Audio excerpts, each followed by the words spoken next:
notícia que a Catalunya estreni una càmera de buit tèrmic. Abans que qualsevol satèl·lit es llenci a l'espai, ha de demostrar que serà capaç de suportar les condicions ambientals que trobarà. I això s'ha de verificar des d'aquí, a la Terra.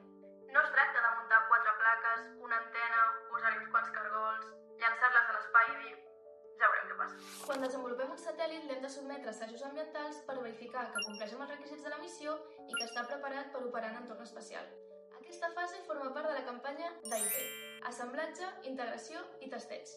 I un dels assajos més importants i més comuns, i el que ens interessa avui, és el de buit tèrmic. Per fer-lo ens cal una instal·lació específica, una cambra de buit tèrmic, o el que es coneix com a TVAC per les seves sigles en anglès.